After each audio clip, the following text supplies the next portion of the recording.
Hey, good day, Rising Generation. Before we go into our podcast today, just a brief announcement for you. Coming up on the 3rd of October 2016, we're going to be launching a campaign for the Rising Generation Leadership Series. 5 books that I've written based on the interviews we've done with the guests on the podcast over the last 12 months or so. So from all of our interviews, we've found that there are 5 big challenges that leaders have said they've faced on their way to significance. And around those 5 challenges, I've written like 5 books which give you the challenges and the solutions, an amazing tool for any leader out there. And so we're trying to get as many of these books sold as we can through our campaign. And for every copy of this series that we sell, we're going to give £4 away to our charitable work in Ghana, which will allow us to reach young people in the rural areas of Ghana, giving them leadership training, soft skills training, and much more. All right. So really, really would love your support on that. Please check out the link in the podcast show notes here. And also go to the website, which is www.publishizer.com/The Rising Generation. So guys, we love your support on that. Please share this with your friends and loved ones. And let's take it all the way. Thank you for your support. God bless you. Hello and welcome to the Rising Generation Leadership Podcast with me, Errol Lawson. If this is your first time joining us, we want to welcome you. It's great to have you with us today. The Rising Generation exists to inspire and equip Christian leaders from all walks of life, from all around the world, to fulfill their God-given potential. By hearing these interviews with established, internationally recognized leaders, we hope you'll be inspired to connect the dots between where you are now and where it is God has called you to be. Now, to receive notifications about future episodes, simply subscribe to our podcast show by either on iTunes if you're on Apple, or on Stitcher, the Stitcher app if you're on Android. You can find out how to do that just by going to our webpage at www.errollawson.com/podcast. If you enjoyed the show, please share it with your friends, share it with your loved ones. Hopefully they will also benefit from the content. Guys, thanks for listening. Before we go into today's show, here's some news for you. Christian coaching is where more and more leaders turn to increase leadership effectiveness and move forward toward their destiny. If you're looking for a great coach who understands ministry leadership and business principles, connect with Errol Lawson. Errol is a member of the John Maxwell Coaching, Speaking, and Training Team and has extensive experience in ministry and Christian leadership training. What do you need to take your ministry, business, or personal life to the next level? Errol can help you refocus, meet a challenging goal, reconnect with your passion for ministry, navigate a transition, or bring balance to your life. Hello and welcome to the Rising Generation Leadership Podcast with myself, Errol Lawson, and our very special guest today is Erin Meyer. Erin is a professor at INSEAD, one of the leading international business schools. Her work focuses on how the world's most successful managers navigate the complexities of cultural differences in a global environment. She offers cutting-edge insight and practical strategies to improve the effectiveness of projects that span the globe. Erin, thank you for joining us today. Thank you. It's a pleasure to be here. Thank you, man. Erin, before we go into our interview today, just fill in any gaps, first of all, in your bio, if you will, please, and give us a glimpse into what you're up to in the world right now. Well, maybe since I'm going to be talking about cultural differences, I'll just talk a little bit about my own kind of cultural journey. So, as you can tell from my accent, I'm American. I was raised in the U.S. I was raised in a very monocultural place. I was raised in Minnesota, but I spent most of my adult life living outside of the U.S. in Southern Africa and in Southeast Asia. And I've lived in Paris now for 17 years. So I'm married to a French person, and my children have recently announced to me that they are French. So that's a little bit of my cross-cultural background as we get into this discussion. Wow. And how does your work, how did your faith play a role in your work, and what's been your journey to where you are right now? Well, I think what's most important about understanding cultural differences is trying to see things from other people's perspective. And of course, when we work with people who come from cultures who are really different than our own, we may easily judge their behavior from our own cultural viewpoint. And all of my work has been trying to figure out how people from the other point of view understand the situation. And I'll give lots of examples of that today, but I think that that does have a big link to the church because, of course, if we want to understand anybody that we're working with, it's all about putting ourselves in other people's shoes. Excellent.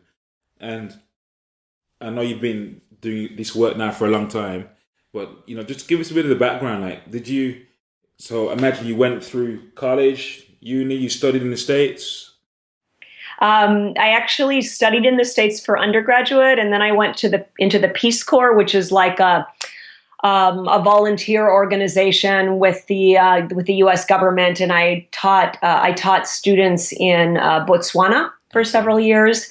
Then I ran a program for immigrants and refugees in the U.S. for a while, and then I got into the cross-cultural industry, and I started studying this. And I actually had an experience early on in my work that made me want to do this research on cultural differences. I'll just share it with you so you can get thinking about this topic. I was on a trip to Japan, and I gave a short presentation to a small group of Japanese.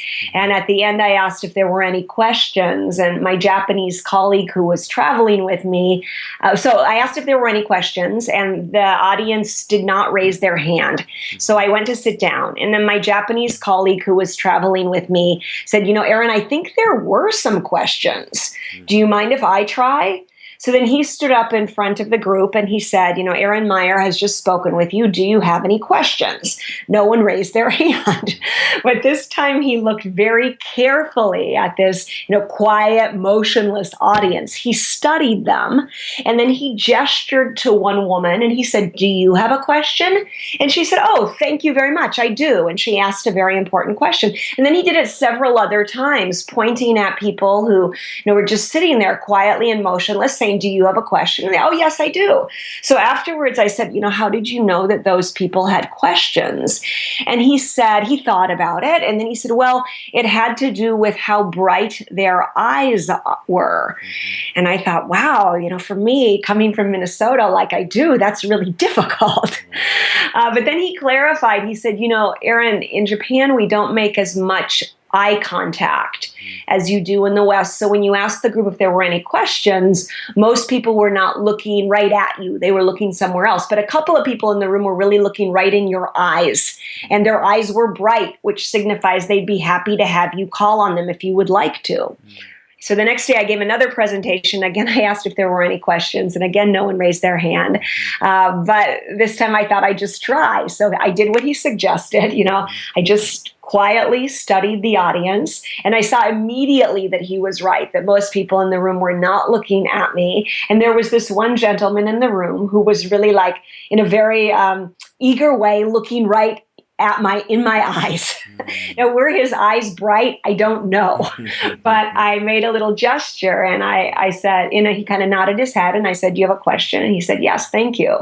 So that was a very interesting moment for me because it just got me thinking about how with globalization that so many of us were needing to be effective communicating with people who came from such different cultures than we were.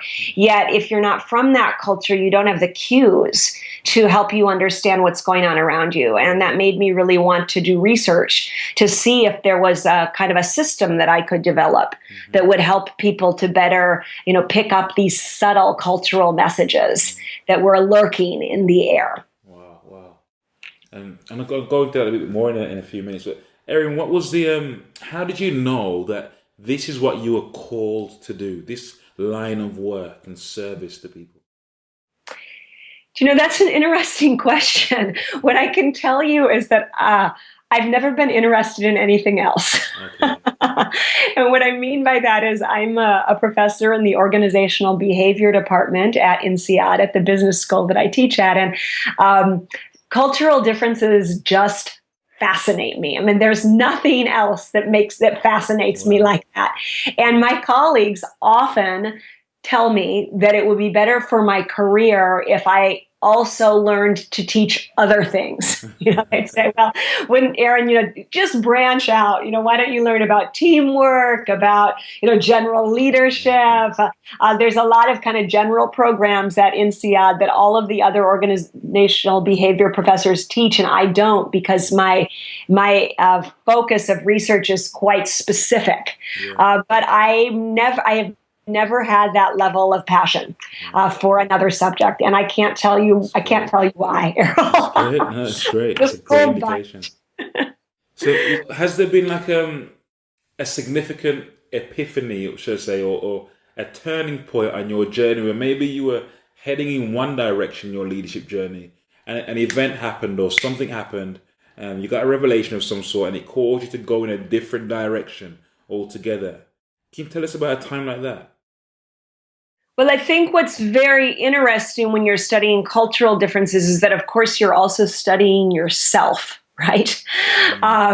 And when you get started, you don't know what about you is cultural, right? You just know like who you are, right? But you don't know what's Erin and what's the culture that I come from. Right. So what was very interesting for me when I moved to France was to start to recognize how much of me was a product of my culture, and then to try to make those changes. I mean, like, just to give you an example. So I mentioned earlier that my husband is French, and one thing that is very common in French culture is to have very strong debates. Right. And open disagreements. Mm-hmm. And I had this experience when I first moved to France, where I was invited to a French friend's house for dinner, and during the dinner, the group got into what I thought was a huge fight. With people like raising their arms, and everyone expressing their opinion with such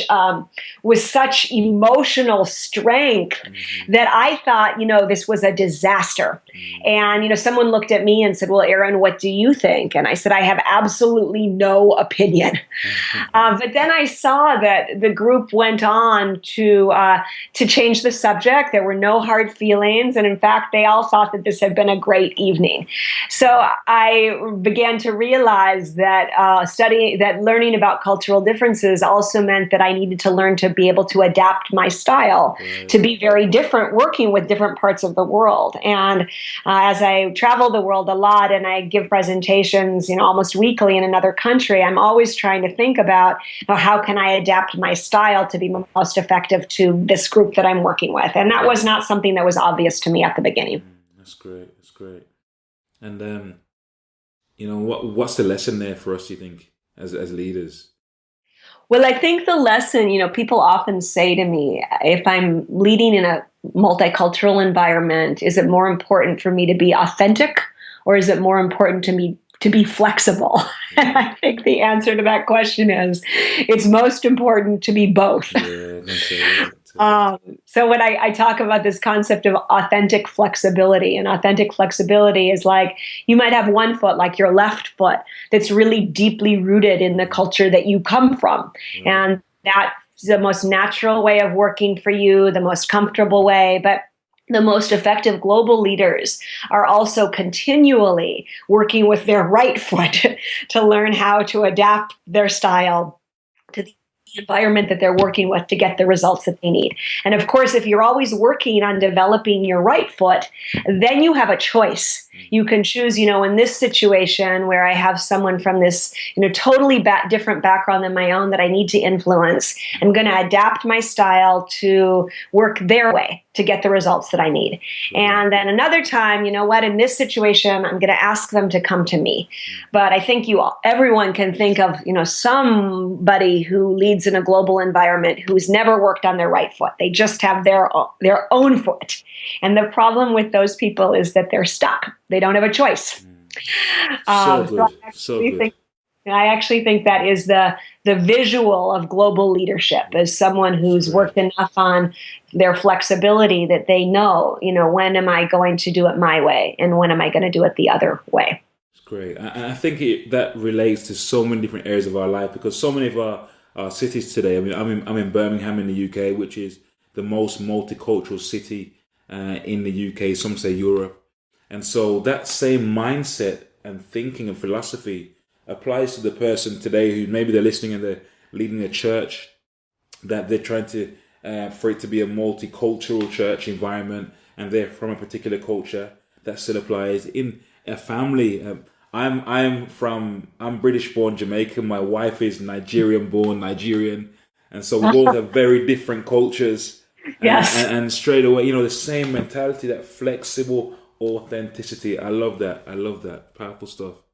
I know you've been doing this for a long time now, but what's been your biggest challenge in leadership so far?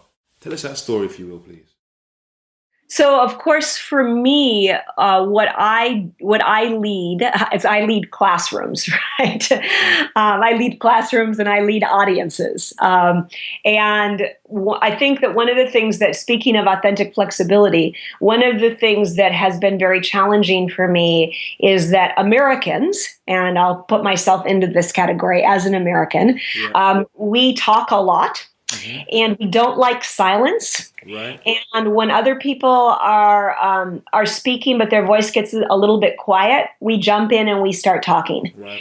And I've noticed, that style that is so natural to me is completely ineffective when you're leading a global classroom. Right. So, what happens, of course, in a global classroom is that some nationalities, like Americans, I think British people also, Nigerians, you said you're right, Nigerians like to talk too, French people, Italians, Dutch, end up doing the dominating in the classroom, because in those cultures, people don't like a lot of silence. They're very comfortable just speaking without preparation. Mm-hmm. And speaking without knowing what other people in the room think. Right. But on the other hand, extreme, we have lots of people from countries like Korea or Japan or Thailand who are in my classes, who are less likely to speak unless they've really had, some time to think through what they're going to say. They've had some time to maybe check and see what other people think, and then they've been clearly invited to speak. And it has been a big project for me in my classes to really adapt my own style to model for the classroom. And how have you done that? How have you been able to bring everybody in and let all voices be heard?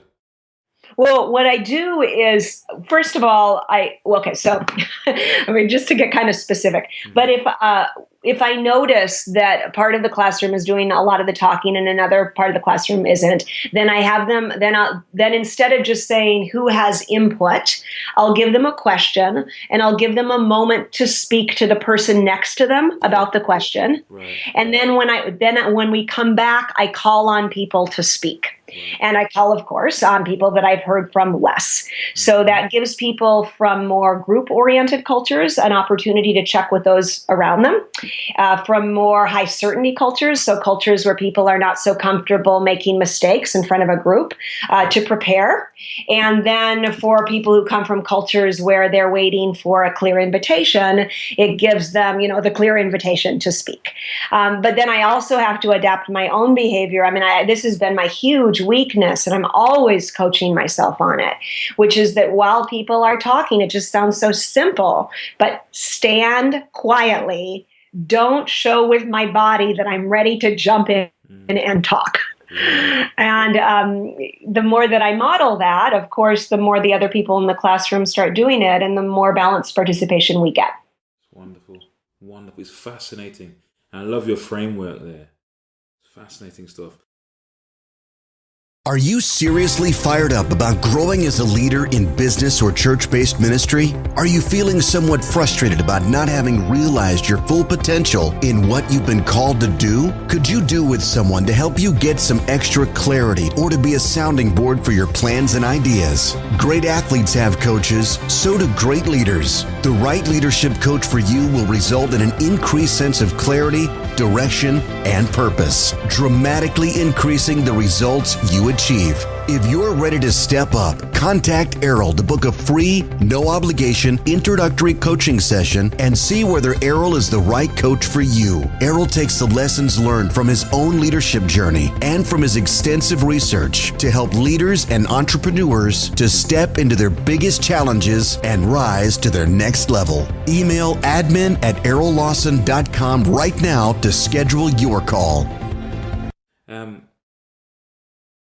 At this stage in your journey, how do you now define success?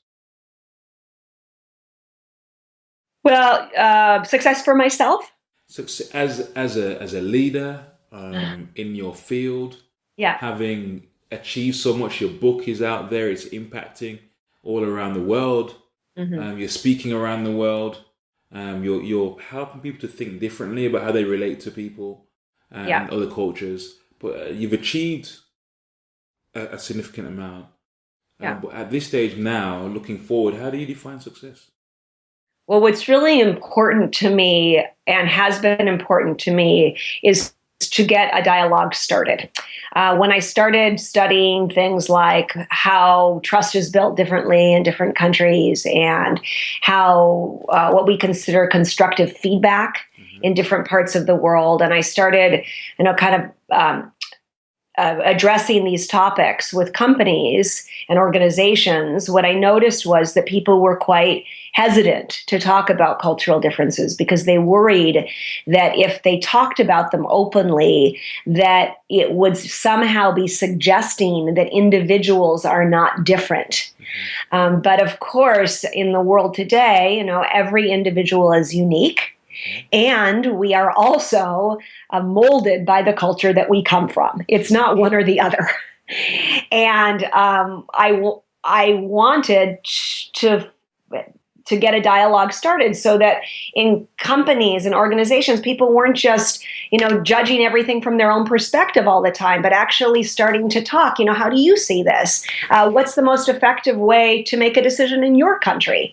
And I think that I have started to do that, but of course there is a lot more work to do. So how I define success is the more that I see that this has become a common topic in the world, the more I feel successful. It's great. So the awareness. And, I wonder, it's not a question that's on my list, but I feel led to ask. When you see societies around the world where there are cultural conflicts, really, you see a lot of it in America right now in the news, whether it's in, Romania and it's the Romans, Gypsies and the Roma, or in other parts of the world. Does your philosophy speak to those kinds of challenges? Do you have a perspective on how they can be resolved? Well, I do think that in the world today, and perhaps always, that cultural perspective has impacted clashes between groups of people. And I think that, usually usually these experiences are based on some level of misunderstanding, that we don't understand the other person's perspective. I often see that with politicians. You have a couple of presidents who are sitting together in a discussion, and you see all sorts of cultural differences that are impacting the way they're perceiving one another.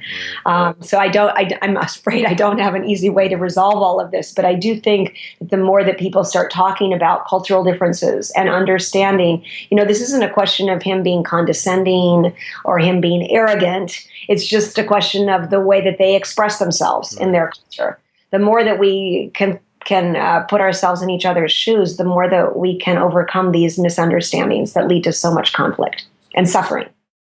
Good. And thank you for answering that. It wasn't one of my list of questions here, but I wonder, it's topical right now. What's your biggest weakness as a leader? Well, I already talked about this issue of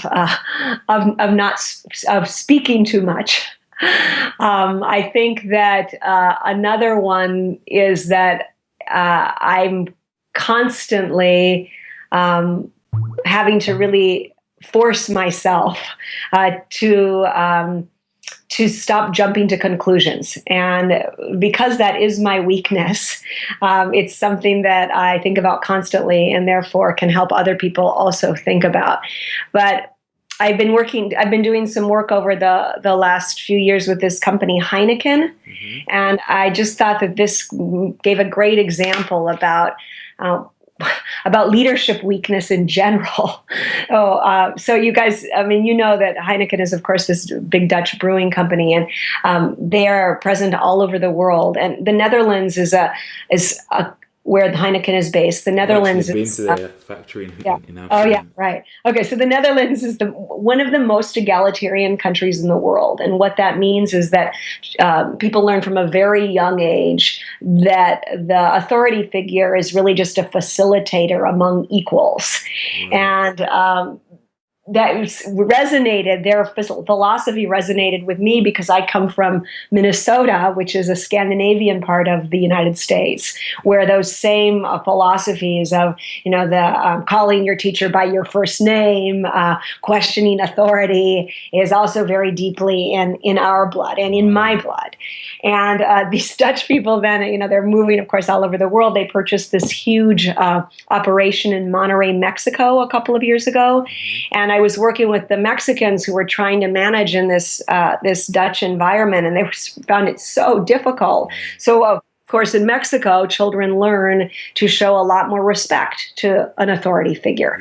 And these Mexicans were saying, managing Dutch people is absolutely incredible because they do not care at all that I'm boss. So I go into these meetings, they're challenging me, they're contradicting me, they are taking my ideas off in opposite directions. This manager, sometimes I just want to get down on my knees and beg them, please don't forget that I'm in charge. So I think that's an interesting example about leadership today, because today it's not enough to be able to lead the Dutch way or the Mexican way or the Minnesotan way or the Chinese way.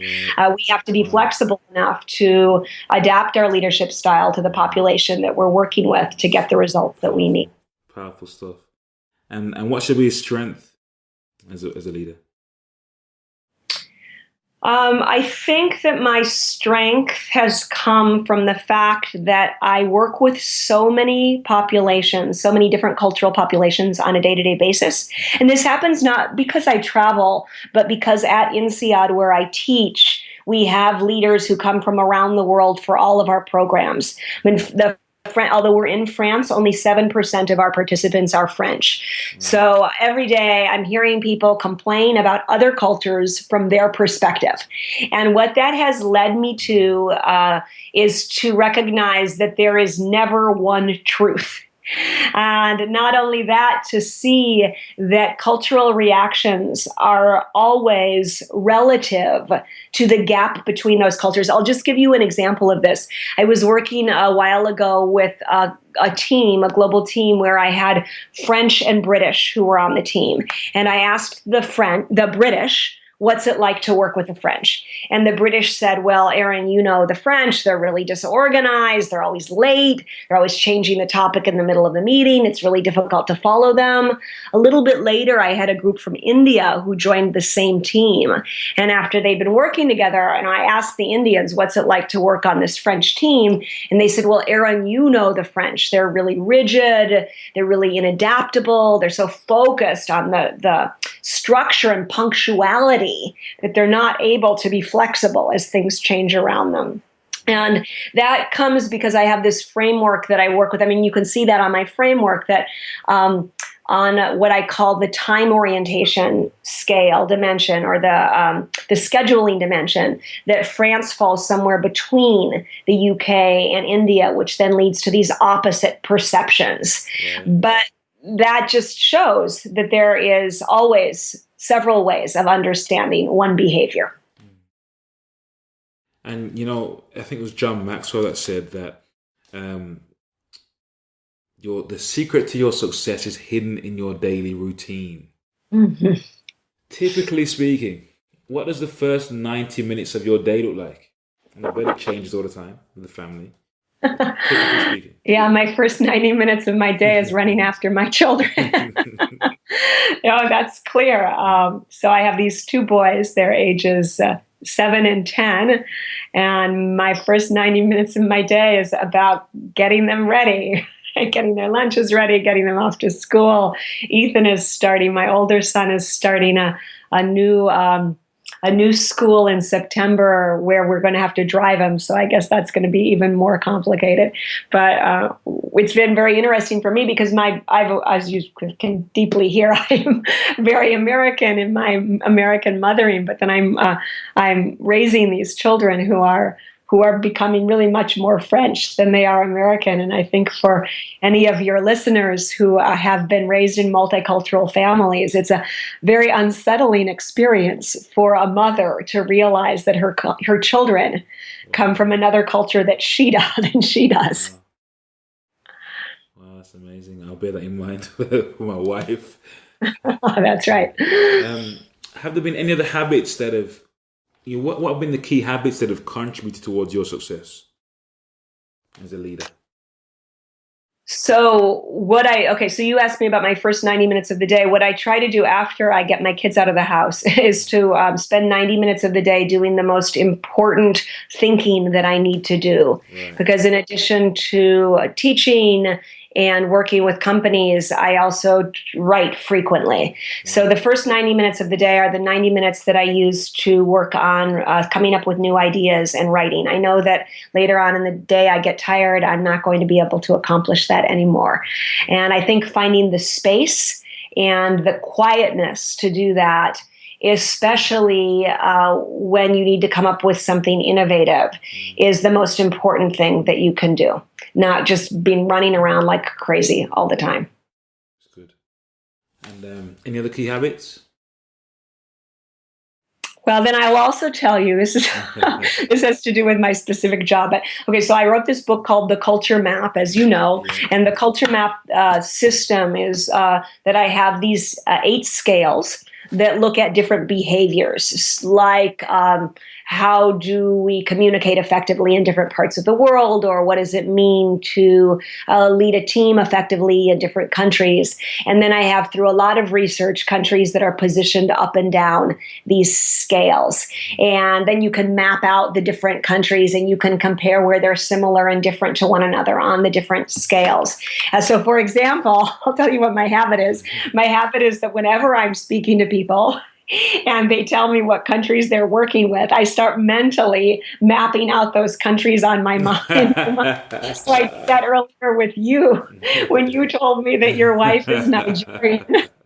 I just started thinking about the Nigerian cultural map. Then you said, okay, and I'm partially Jamaican. I started thinking about the Jamaican cultural map. And then let me just tell you where I go with it. So, like, for example, now you can discuss this with your wife tonight and tell me what she thinks, but I have a dimension that looks at direct versus indirect negative feedback, right? And it looks at cultures that where people give feedback much more frankly versus cultures that give negative feedback or criticism, let's say, much more subtly or softly. And a country like Jamaica is quite far to the more subtle side of the scale. And Nigeria, interestingly, I think is the most frank culture in Africa. So the more direct culture. And when I'm working across African populations, that's something that comes up a lot. So I don't know if that falls with your wife's individual personality, but that's what I was doing when you were talking about your family. They don't hold back. I'll send you, I have a little software tool that maps out different cultures up to one another. So I actually wrote on my notes here, send Errol Nigeria to the map. It's fascinating. This is fascinating stuff. Wow. Hey, I'm sure people are listening right now and they're excited just to hear this. And I think what's really great, guys, go and get the book, get Erin's book. And then just get into it, and you'll see how much of it applies to our everyday life, especially if you're living in a multicultural society, or you're in a multicultural education establishment, business, or church. You're a leader in a business, thinking about going global, thinking about growing to another level. This stuff is so relevant, and these insights are so powerful. Erin, just a couple more questions for you. Yeah. At the beginning of your leadership journey, what, if anything, was holding you back from going into leadership? Well, I think that one of the things that's so critical today that makes things so challenging is that, of course, you have the people that you work with face to face, but through globalization, we are now in contact with people from really different parts of the world over virtual media. Right? So I know for myself, when I first got started, I was working a lot over virtual media, and I didn't recognize how much my own cultural bias was impacting my effectiveness. And I'll just give you an example of this. So I was doing some work a while ago in India, and I had this Indian participant who said to me, Erin, in the US, at the end of a meeting, you Americans, you always recap what you understood was going to it should happen in writing, and then you send that recap to us. But in India, when we have a discussion on the phone and we make some decisions verbally, that would be enough for me. And then if you get off of the phone and you put into writing everything that we've just decided and you send that recap to me, that would be a very strong sign to me that you don't trust me. And of course, when we're communicating over virtual media like the telephone or email or Skype, we may have all of these reactions or impact on other people without even recognizing how we've impacted them. And I think for your church leaders, that's also very interesting. I know I'm speaking at this Global Leadership Summit in August, which is for church leaders across the world. And although we have an in-church audience, by far the most attendees are attending virtually. So even in churches, we need to influence people over video conference. And I think that just demonstrates that even when we're not in the same room with the people that we are communicating with, that we really need to focus on understanding the cultural background of the people that we're working with so that we can be as persuasive and effective as possible. And that's what I try to do in my Culture Map book, is to give people a system so that they can decode and tease out these complex cultural differences in order to be more effective in their own leadership. Powerful. A question for all of us listening, are our cultural biases holding us back right now in our leadership, in the position that we're currently in? Is the thing that's preventing us from moving to our next level our cultural biases? It's worth thinking about. Go get the book. Erin, who have been your top 3 most significant mentors in your journey so far? Well, my number one is this woman, Herminia Ibarra, who is also a leadership expert. She's a professor at INSEAD and has had a huge impact on my own work. She is one of the only other, successful female professors at INSEAD and has given me a huge amount of advice. And she has written a lot of books about authenticity in leadership. And so that's number one. Number 2 is my mother. So my mother has, I think, probably an unusual role in my life, which is that everything I write goes through my mother. So my mother, I worked with a lot of editors and professionals when I wrote my book, but no one spent more time on my book than my mother did. And I often think that I couldn't have the influence that I do if it wasn't I didn't have my mother running behind me all the time, helping me figure out how to make my messages as clear as possible. And then let's see, number 3. Number 3, well, I've been when I write. So when I wrote my book, I used this book Made to Stick, which is written by the Heath brothers, as my guide. And what I love about the Heath brothers' writing is that they take ideas that could be rather uninspiring, and they write them with a lot of very colorful anecdotes. So I have used them every day when I sit down to write myself. I often take out their book and look through it, and it gets me in the mood to start writing. So those are my three. Awesome. Now I'm going to dig a little bit deeper into each of those three just a moment. What's the best piece of advice you've gotten from each of those three? So from Herminia, she helped me recognize that the work that I was doing was, I had these messages that I didn't recognize were so applicable to everybody in the world. And I had thought of my messages about cross-cultural communication as being mostly important to managers who were leading global teams. And what she helped me recognize in my framing is that really anybody who's working in any kind of role where they have to be inspirational is working cross-culturally. And I think you gave a great example a little while ago when you talked about what it's like to live in Birmingham. So I'm actually, although I live in Paris, I'm in Minnesota right now. And in Minnesota, we have a huge Somali population. And I was in Texas, so speaking at a conference last week. And of course, in Texas, there's a huge Latino population, individuals from Latin America. So I started thinking about, through her, I started thinking about my work as something that touches everybody. And that helped me see my message as being much more wide sprung.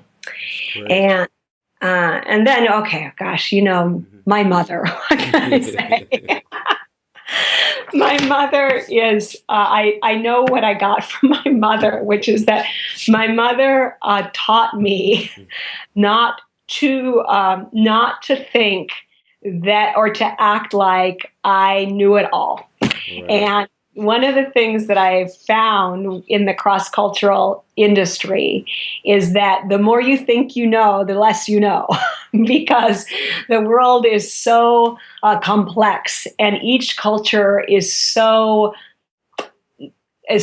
detailed that you can never really be an expert on the world's culture. So what I've tried to do in my writing is to always start by explaining the mistakes that I've made.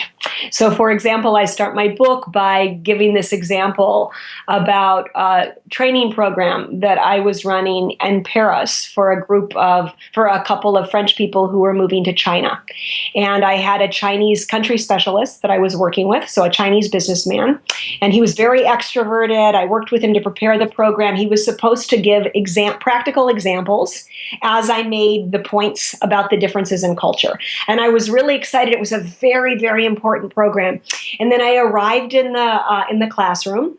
I started my session, and I kept looking at Bo, at the Chinese person, and he didn't speak. And so I just kept talking. And I think I continued for 3.5 hours, and I was really getting panicked. I thought, well, if Bo doesn't speak up, there's no way this program is going to be successful.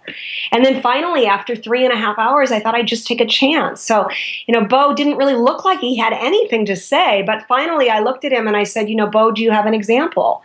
And he opened up his notebook, and he had about 25 pages of typed examples that he brought with him. And he sat up straight and he smiled and he said, well, thank you, Erin, I do. And he started giving these really fascinating examples, one after another. And that just made me realize, again, how my own cultural bias was having such an impact on my effectiveness. And then laughed about it afterwards. And he said, well, of course, Erin is the leader in the room, so I wait quietly, and I'm trying to be a good listener until she calls on me.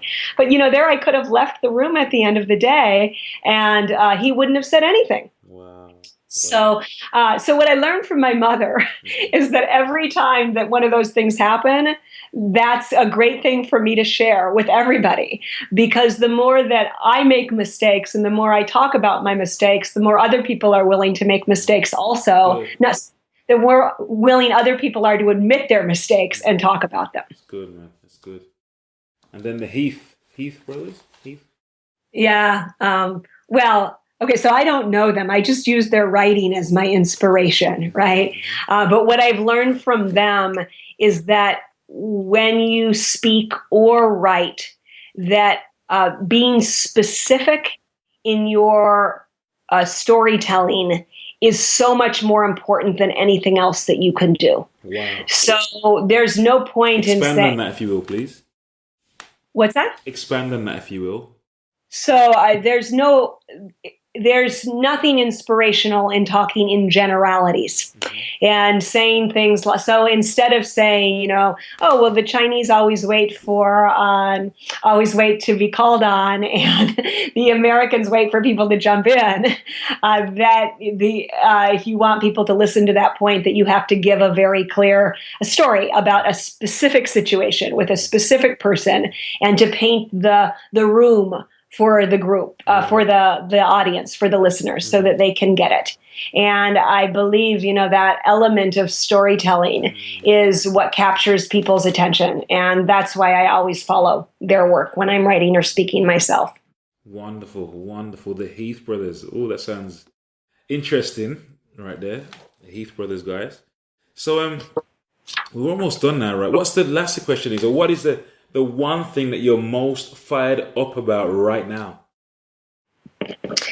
Well, what I've been doing a lot of work with lately, I've been working more and more looking at how trust is built differently in different countries. And of course, trust is the foundation to everything, right? I mean, if you don't have trust, it's very hard to get anything done. Yeah. And what we've seen in some of the more recent research is that there's, let's say, two kinds of trust. There's what we call cognitive trust. Cognitive trust is trust from your brain. Mm-hmm. So cognitive trust is like, I see you do good work, you're on time, you're reliable, I trust you. Mm-hmm. And then we have what we call affective trust, which is like trust from your heart, right? So affective trust is like, I feel an emotional connection with you, or I feel a personal bond with you.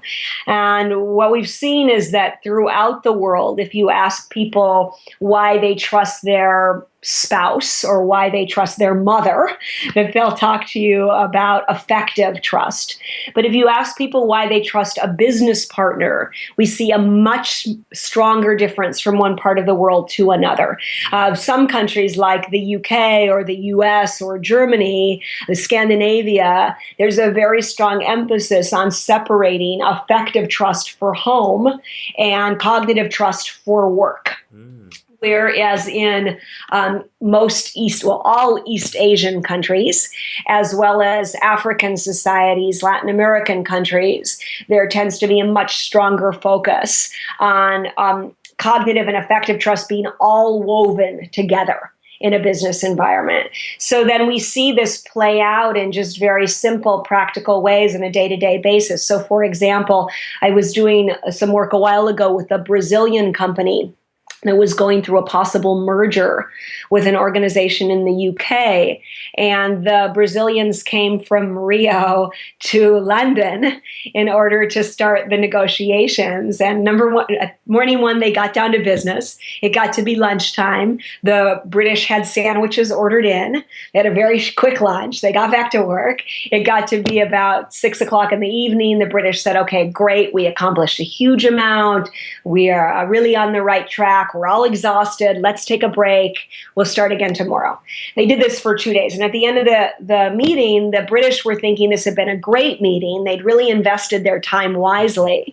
And the Brazilians were thinking, well, how do we know if we can trust these people? So they requested a second meeting, this time in Brazil. The British came to Rio. Morning one, they got down to business. But when it got to be lunchtime this time, they went to a good restaurant. They shared good food. They stopped talking about work. For an hour, the British started moving around in their seats. An hour and a half, the British started looking at their watches, right? For 2 hours. And the British were thinking, with all of this wasted time, how are we possibly going to accomplish what we've come here to accomplish? But for the Brazilians, this lunch really symbolized something very important, which is, dear colleagues, we would like to show you that we respect you. And we respect you. We want to make sure that we build this effective bond, this effective trust before we get down to work. So we see that every single emerging market country in the world right now has this strong emphasis on effective trust in work, along with cognitive trust. So that's really, I'm working on doing more research on that right now. But there's a book in there coming out. Yeah, maybe. Well, I do talk about it already in my current book, but I think that I could do a whole book on it now. And the reason it's so important, I think, is that once you get the trust right, the other elements of cross-cultural differences are not as dangerous. Meaning that if you speak too directly to me, and we already have really good emotional bond between us, I'll forgive you. But if you speak too directly to me and we don't have that level of trust, well, I'm really not going to want to work with you again. So in any case, that's one of the things I'm looking at now. It's really good. It's really good. The thought comes to my mind, just the idea of really examining, husband and wife, say, relationships that are multicultural, and just looking at what makes them work. And trust is a big one, as you said. Understanding is a big one. I'm sure there are other factors in there as well that apply on a global scale. It's really, really interesting stuff. Really fascinating. Erin, how do we find out more about you and the work you're doing? Where do we go? So my website is erinmeyer.com, ERINMEYER.com. I have all my work out there, as well as a number of tools. I have some tools out there where you can play around. You can click on different countries that you work with, and you can find out how they fall on these different cultural scales. And there's also a little personal assessment that you can take for free and for fun on my on the tools page of my website, where you can respond to 35 questions, and then you can get your personal map and look at how your own personality compares to the different countries that you might be working with. Then you can figure out if you're living in the right country or not. Wow. I forgot to ask, is there a book you'd recommend? Of course, we recommend Erin's book, The Culture Map. Go check that out on Amazon and via her website. Is there another book you'd recommend for a leader listening right now? You mentioned the Heath Brothers material. I think that's the other book in the cross-cultural field, which has been a go-to for a long time now, is this book, Riding the Waves of Culture by Fons Trompenaars. And that's probably the first book that I read in the cross-cultural field when I first got started, 20 years ago, and it's still a book that I love to go to on a daily basis. So I definitely recommend that also. Awesome. Erin, thank you so much for your time today. It was a pleasure. Thank you. Are you on social media anywhere? Can you find you on social media? Yep, you can find me on Twitter. So my Twitter handle is Erin Meyer. So ERINMEYER, INSEAD, the name of my school, which is INSEAD. Awesome. Erin, thank you. God bless you. We wish you all the best in your work and your endeavors to connect people, to bring people together, for collaborations to happen, partnership to happen, for understanding to take place, for growth and new things to emerge. Love the heart of your work for unifying cultures and unifying people across the globe. It's a really, really powerful piece of work, and we wish you all the best in that. Thank you for your time today. God bless you, man. God bless you. Thank you, Errol. It was a pleasure to work with you today. Thank you again for joining us today on the Rising Generation Leadership Podcast. I pray you've been inspired, you've been lifted, you've been encouraged to take your personal leadership to the next level. We really encourage you guys to just take action, make it happen, do something, start somewhere, go out and change the world in some way, big or small. Guys, if you've enjoyed the podcast today, please share with your friends, share with your loved ones, your colleagues, someone out there you think might benefit from hearing this great content. And if you want some more questions answering, you got a question, email me, Errol@ErrolLawson.com. Or if you want a free 30 to 45 minute coaching session with myself around the leadership challenge or issue you're working on in your business, your church, or in your organization, please feel free to email me right away or get you booked in. It's Errol@ErrolLawson.com. Thank you again for listening. Go to our iTunes page, check it out, check out the previous episodes, give us a nice review, that would be awesome. Really appreciate if you could do that for us. We really appreciate you just for being here and listening. Thank you so much. God bless you, and we'll see you on the next episode of The Rising Generation.